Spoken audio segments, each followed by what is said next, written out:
प्रिय मित्रों, नमस्कार। TWR इंडिया की प्रस्तुति सत्य वचन में हम आपका हार्दिक स्वागत करते हैं।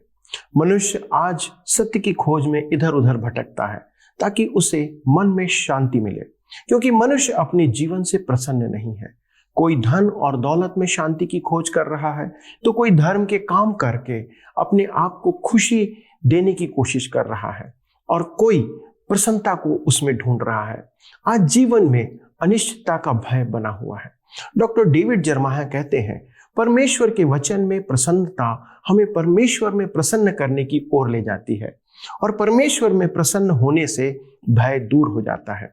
इसलिए हम सत्य वचन कार्यक्रम में परमेश्वर के जीवित वचन का अध्ययन करते हैं। मित्रों, जितना अधिक हम उसका अध्ययन करते हैं, परमेश्वर में प्रसन्न होते चले जाते हैं, क्योंकि परमेश्वर का वचन हमारे जीवन के सबसे बड़े शत्रु पाप से छुटकारे के संबंध में मार्ग बताता है।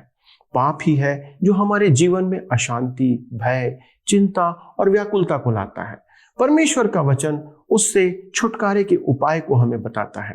इब्रानियों की पत्री, जिसका हम अध्ययन अब कर रहे हैं, उसके उपाय को हम सबके सामने प्रस्तुत कर रहा है, जिसका हम क्रमवार अध्ययन करते जा रहे हैं। पाप से छुटकारा एक पाप रहित व्यक्ति ही दे सकता है, जो हम में से कोई नहीं है।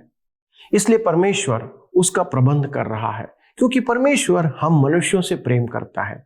इस अध्ययन में हम देखेंगे कि वह स्वर्गदूतों से श्रेष्ठ है। आइए हम इसे विस्तार पूर्वक देखें। पर अध्ययन में जाने से पहले मित्रों, मैं आपको याद दिलाना चाहूंगा कि इब्रानियों की इसी पत्री के अध्ययन पर हमारा इस वर्ष का बाइबल क्विज 18 सितंबर 2022 को निर्धारित किया गया है। इस संबंध में अपनी चर्च के पास्टर से पंजीयन करने और केंद्र बनाने के लिए संपर्क करें, अन्यथा हमारे नंबर पर संपर्क करें। तो चलिए हम अपने अध्ययन में आगे बढ़ते हैं। मित्रों, इब्रानियों के पत्र 1 अध्याय उसके 5 पद में लिखा है, क्योंकि स्वर्गदूतों में से उसने कब किसी से कहा, तू मेरा पुत्र है, आज तो मुझसे उत्पन्न हुआ, और फिर यह, मैं उसका पिता हूँगा और वह मेरा पुत्र होगा। लिखा है, तू मेरा पुत्र है, आज तो मुझसे उत्पन्न हुआ है। यह भजन संहिता 2 पद 7 का संदर्भ है। प्रेरितों के काम 13 अध्याय में हमने पिसदिया में दिए गए पौलुस के महान उपदेश को पढ़ा था। उसने भी भजन संहिता 2 उसके 7 पद को ही अपना मुख्य पद बनाया था। पौलुस के अनुसार यह पद बेतलेहम के बारे में नहीं, परंतु पुनः जी उठे प्रभु यीशु के बारे में था। कहने का अर्थ यह है कि केवल प्रभु यीशु ही है जो संसार के पापों के लिए मर गया। मेरे मित्रों, ऐसा कोई स्वर्गदूत नहीं है जो हमारा उद्धार कर पाता। केवल प्रभु यीशु ही मनुष्य रूप धारण करके मृत्यु दंड उठा पाया था। पाप की मजदूरी मृत्यु है। उसे अपना लहू बहाना पड़ा, क्योंकि लहू के बिना पापों की क्षमा नहीं है। उसने हमारे लिए वह पाप क्षमा कमाई। वह मृतकों में से जिलाया गया। क्यों? क्योंकि वह पुत्र है और वह मृतकों में से जी उठने वाला पहलौठा है। हम देखते हैं, लिखा है, मैं उसका पिता हूँगा और वह मेरा पुत्र होगा। यह 2 शमूएल का संदर्भ है। परमेश्वर ने दाऊद के साथ वाचा बांधते समय उससे एक प्रतिज्ञा की थी। 2 शमूएल 7 अध्याय उसके 12 से 14 पद में लिखा है, जब तेरी आयु पूरी हो जाएगी और तू अपने पुरखाओं के संग सो जाएगा, तब मैं तेरे निज वंश को तेरे पीछे खड़ा करके उसके राज्य को स्थिर करूँगा। मेरे नाम का घर वही बनवाएगा और मैं उसकी राजगद्दी को सदैव स्थिर रखूँगा। मैं उसका पिता ठहरूंगा और वह मेरा पुत्र ठहरेगा। यदि वह अधर्म करे तो मैं उसे मनुष्यों के योग्य दंड से और आदमियों के योग्य मार से ताड़ना दूंगा। मेरे प्रियो, कुछ लोगों का कहना है कि यह व्यक्ति राजा सुलेमान था, परंतु इब्रानियों की पत्री 1 अध्याय उसके 5 पद में स्पष्ट कहा जा रहा है कि परमेश्वर ने दाऊद को जब वह प्रतिज्ञा दी थी, तब उसका संकेत प्रभु यीशु की ओर था। इस विषय में कितना भी वाद विवाद हो, सब व्यर्थ है, क्योंकि धर्मशास्त्र कहता है कि यह प्रभु यीशु के विषय में है। वही एकमात्र ऐसा मनुष्य था जिसने इसे पूरा किया। तब हम आगे पढ़ते हैं। इब्रानियों की पत्री 1 अध्याय उसके 6 पद में लिखा है, और जब पहिलौठे को जगत में फिर लाता है तो कहता है, परमेश्वर के सब स्वर्गदूत उसे दंडवत करें। यह पद भजन 97 के 7 और व्यवस्था विवरण 32 के 43 का संदर्भ है। परमेश्वर के स्वर्गदूत महान हैं, परंतु हैं वे पुत्र प्रभु यीशु से कम। वे उसके स्वर्गदूत हैं, उसके सेवक हैं, वे उसके उपासक हैं, वे उसकी उपासना करते हैं। प्रभु यीशु स्वर्गदूतों की उपासना नहीं करता है। इब्रानियों की पत्री 1 अध्याय उसके 7 पद में आगे लिखा है, और स्वर्गदूतों के विषय में यह कहता है, वह अपने दूतों को पवन और अपने सेवकों को धधकती आग बनाता है। मेरे मित्रों, यह पद भजन संहिता 104 उसके 4 का संदर्भ है। स्वर्गदूत प्रभु के हैं, वे उसके सेवक और उसके उपासक हैं। यह देखना महत्वपूर्ण है। इब्रानियों की पत्री का लेखक मेरे विचार में पौलुस पुराने नियम के संदर्भों द्वारा प्रभु यीशु को स्वर्गदूतों से उत्तम बताना चाहता है। आप देख सकते हैं कि इब्रानियों की पत्री के प्रथम 2 अध्याय कैसे महान महत्व के हैं। ये दोनों अध्याय शेष संपूर्ण पत्री का आधार हैं, जिसमें वह आज विश्वासियों के लिए प्रभु यीशु की सेवा की चर्चा करेगा। हम जानें कि आज परमेश्वर की दाहिनी ओर एक जीवित मसीह है। वह मुझसे भी अधिक वास्तविक है, क्योंकि एक दिन कोई नहीं जानेगा कि मैं कहाँ हूँ। हम नहीं जानते कि कल क्या होगा, परंतु प्रभु यीशु परमेश्वर की दाहिनी ओर सदा हमारे लिए उपस्थित है। वह आज भी सच्चा और जीवित मसीह है। मित्रों, हम देख रहे थे कि इब्रानियों की पत्री का लेखक प्रभु यीशु को स्वर्गदूतों से उत्तम बताने के लिए पुराने नियम के संदर्भ देता है और कहता है कि परमेश्वर ने उसे अपना पुत्र कहा और कहा कि परमेश्वर के स्वर्गदूतों को आदेश है कि वे उसे दंडवत करें। पुराने नियम के युग में यहूदियों के लिए स्वर्गदूतों का महत्व महान था, क्योंकि वे पुराने नियम से भली भांति परिचित थे। उनके विचार में स्वर्गदूत परमेश्वर के सिंहासन के पास खड़े रहते हैं। उन्होंने परमेश्वर के चुने हुए लोगों के समक्ष स्वर्गदूतों के आने के बारे में पढ़ा था। उनके लिए स्वर्गदूत महत्वपूर्ण प्राणी थे।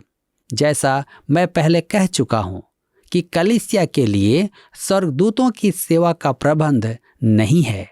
इसलिए यदि आपको संदेह हो कि आपने स्वर्गदूत देखा है, तो आप डॉक्टर के पास अवश्य जाएं। आपने स्वर्गदूत नहीं, कुछ और देखा है। बहुत समय बाद 2 दोस्त कहीं मिले। एक ने दूसरे से पूछा, तेरी शादी हो गई? उसने कहा, हाँ, हो गई। तब पहले मित्र ने फिर पूछा, तेरी पत्नी कैसी है? उसने कहा, स्वर्गदूत के समान है। पहला मित्र बोला, तू बड़ा किस्मत वाला है, मेरी पत्नी अभी जीवित है। मेरे मित्रों, मनुष्य स्वर्गदूत नहीं बन सकता। परमेश्वर ने इस जगत में देखी और अनदेखी वस्तुएं बनाई हैं। उदाहरण के लिए, आप अणु को देख नहीं सकते, जबकि वह एक भौतिक वस्तु है।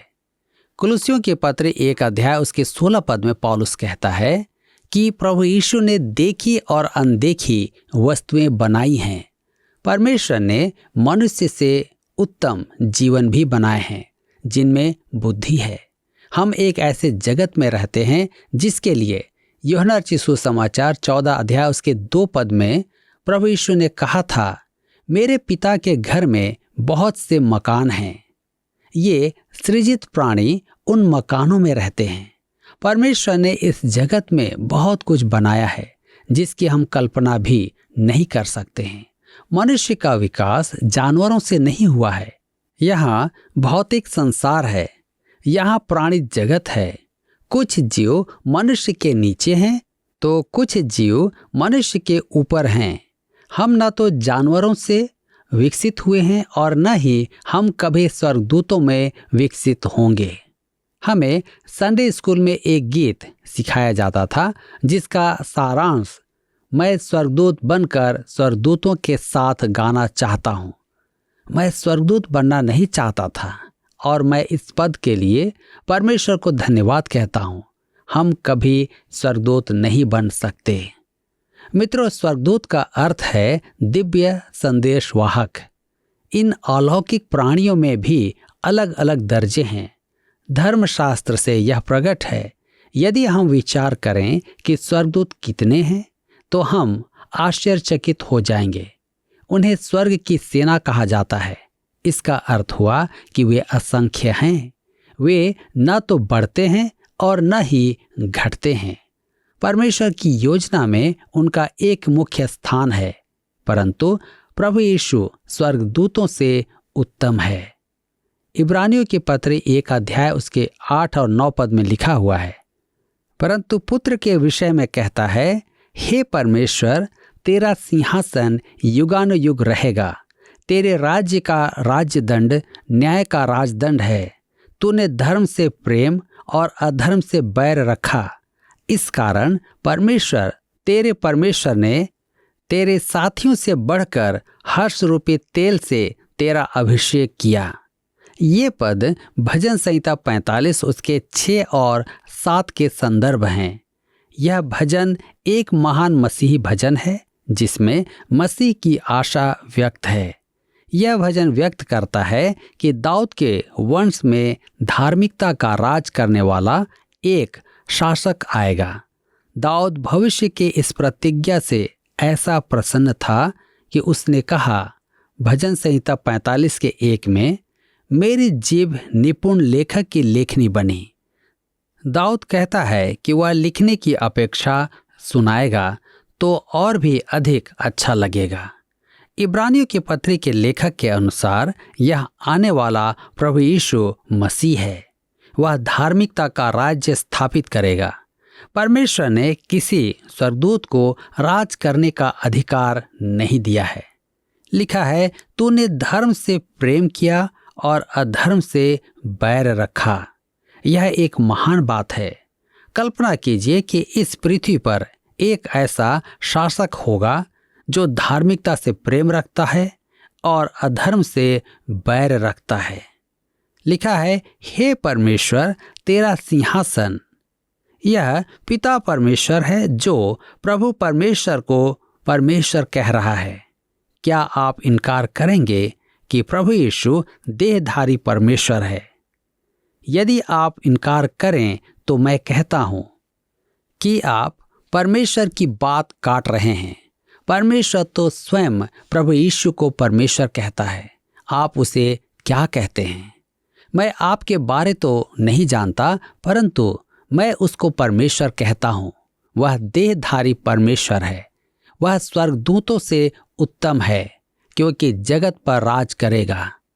वह मसीह है। वह राजाओं का राजा है, प्रभुओं का प्रभु है। वह एक दिन इस पृथ्वी पर राज करेगा। इब्रानियों के पत्री 1 अध्याय उसके 10 से 12 पद में लिखा है, और यह कि हे प्रभु, आदि में तूने पृथ्वी की नींव डाली और स्वर्ग तेरे हाथों की कारीगरी है। वे तो नष्ट हो जाएंगे, परंतु तू बना रहेगा, और वे सब वस्त्र के समान पुराने हो जाएंगे, और तू उन्हें चादर के समान लपेटेगा, और वे वस्त्र के समान बदल जाएंगे, पर तू वही है और तेरे वर्षों का अंत न होगा। ये पद भजन संहिता 102 उसके 25 से 27 पद के संदर्भ हैं। ये पद हमें बताते हैं कि प्रभु यीशु सृजनहार है। यहाँ हमें अद्भुत तुलना दिखाई गई है। स्वर्गदूत सृजित प्राणी हैं और प्रभु यीशु सृजनहार है। आइए पढ़ें इब्रानियों की पत्री 1 अध्याय उसके 13 पद। लिखा है, और स्वर्गदूतों में से उसने किससे कब कहा, तू मेरे दाहिने बैठ, जब तक कि मैं तेरे बैरियों को तेरे पांव के नीचे की पीढ़ी न कर दूं। यह पद भजन संहिता 110 उसके 1 पद का संदर्भ है। यह भजन नए नियम में सब भजनों से अधिक आया है। यह भजन प्रभु यीशु के ईश्वरत्व की शिक्षा देता है। भजनों में प्रभु यीशु का प्रकाशन सुसमाचार वृतांतों से अधिक है। इब्रानियों के पत्री 1 अध्याय उसके 14 पद में लिखा है, क्या वे सब सेवा टहल करने वाली आत्माएं नहीं जो उद्धार पाने वालों के लिए सेवा करने को भेजी जाती हैं। अब आप कहेंगे कि यहाँ तो लिखा है कि स्वर्गदूत वे आत्माएं हैं जो उद्धार पाने वालों के लिए सेवा टहल करने को भेजी जाती हैं।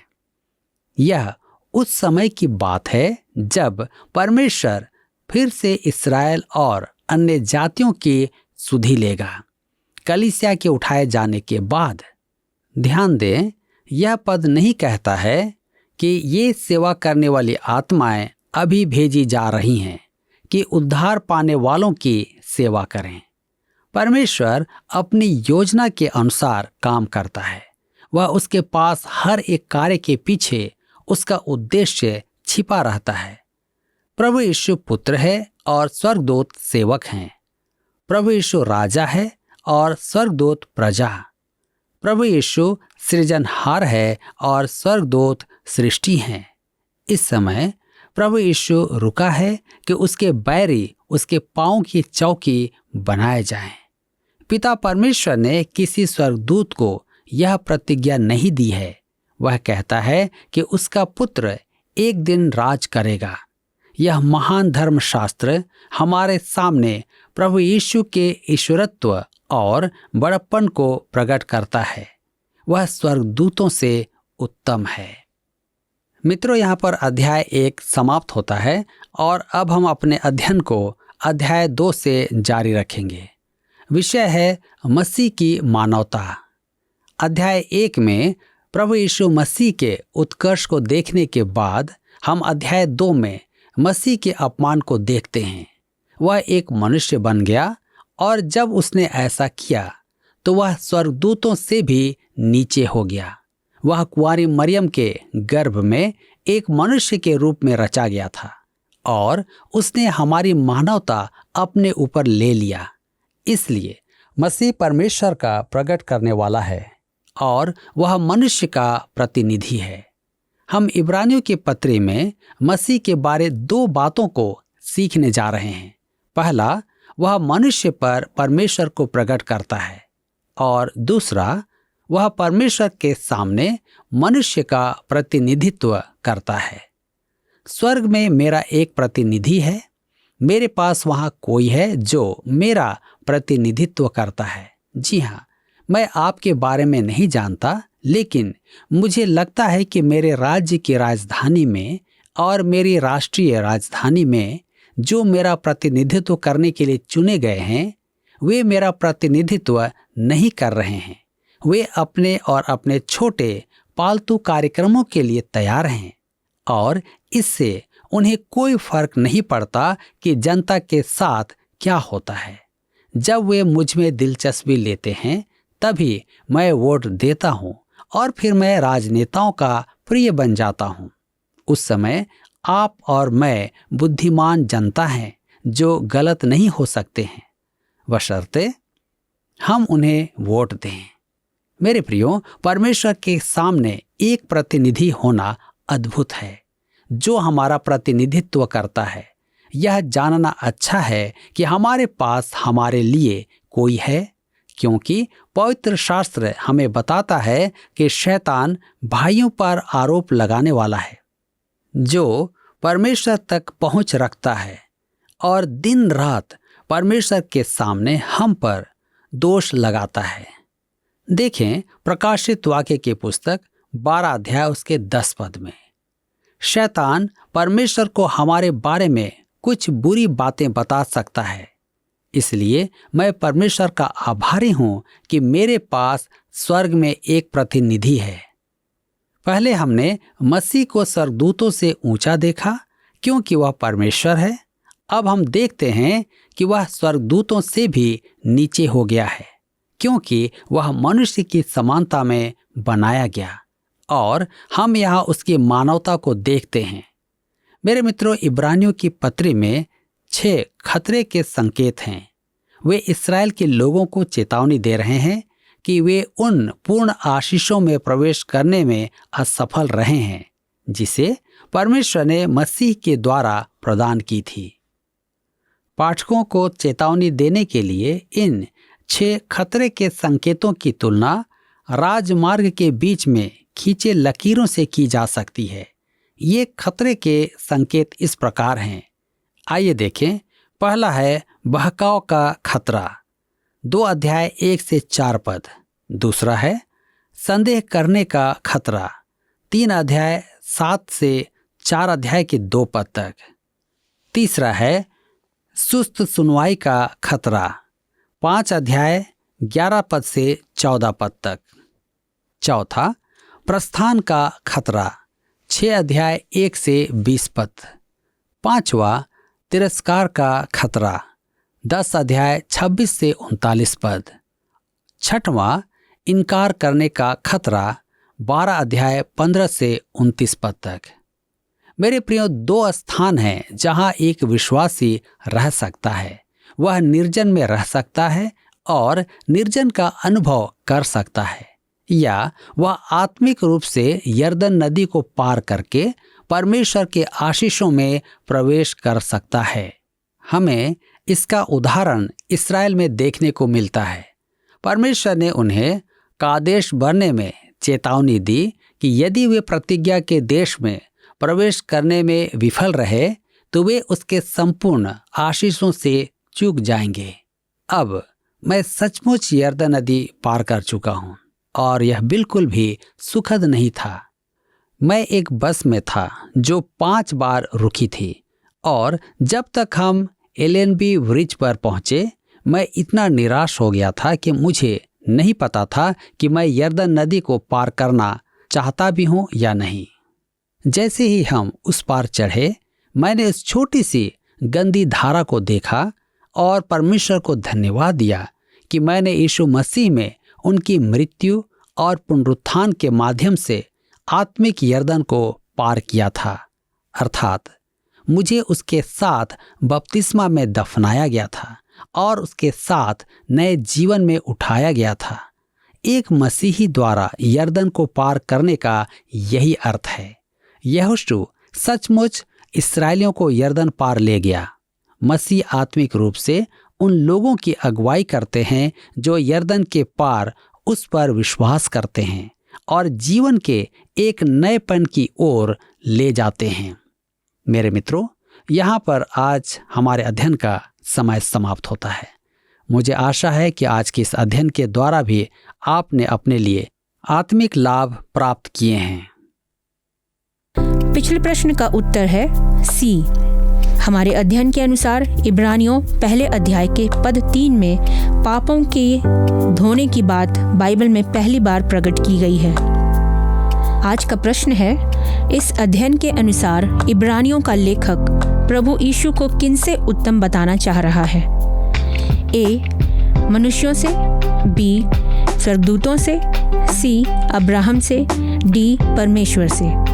मित्रों, इस प्रश्न का उत्तर हमें कल सुबह 6 बजे से पहले प्रश्न क्रमांक 949 विकल्प ए, बी, सी या डी के साथ अपना नाम, पता, स्थान के साथ 9651433397 पर एसएमएस या व्हाट्सएप करें। धन्यवाद। क्या आपको यह कार्यक्रम पसंद आया? अभी हमें एक मिस कॉल करें और आप अगले विजेता हो सकते हैं।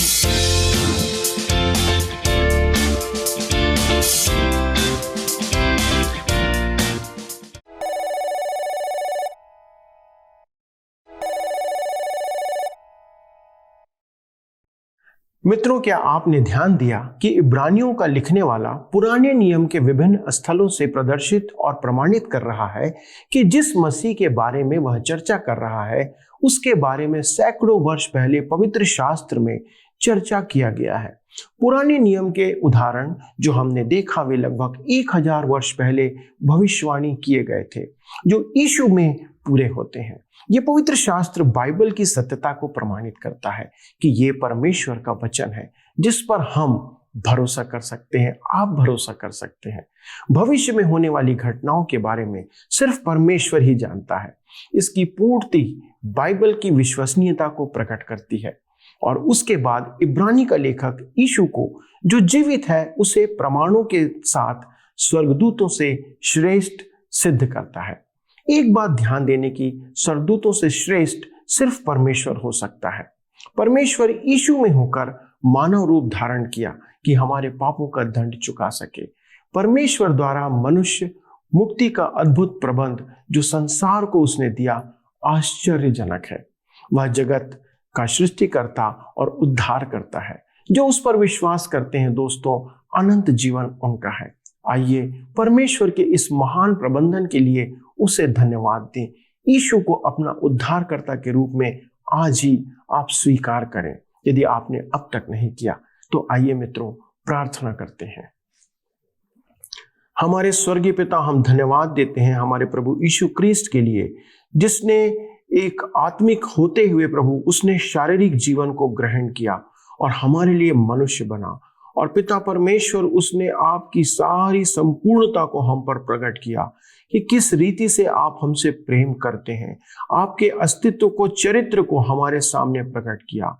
पिता, हमारे दर्शकों के लिए विनती करते प्रभु, जब वे इस गहरे अध्ययन में इस समय अपना समय दे रहे हैं, तो प्रभु आपका आत्मा उनकी अगुवाई करे। हम उनके लिए विशेष प्रार्थना करते प्रभु, जिन्होंने आज के वचन को सुनकर अपना जीवन आपको अर्पित किया है।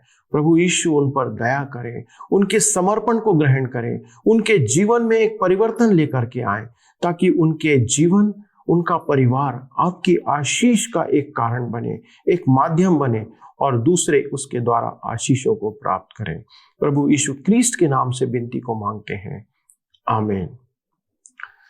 दोस्तों, यदि आपको आज का कार्यक्रम पसंद आया तो एक मिस कॉल हमें करें। अगले प्रसारण में आपसे फिर मुलाकात होगी, लेकिन तब तक इस वचन के अध्ययन को करते रहें, क्योंकि हमारा बाइबल क्विज इसी पर आधारित है। और अगले प्रसारण तक आप परमेश्वर के अनुग्रह में चलते रहें। प्रभु आपको आशीष दे। नमस्कार।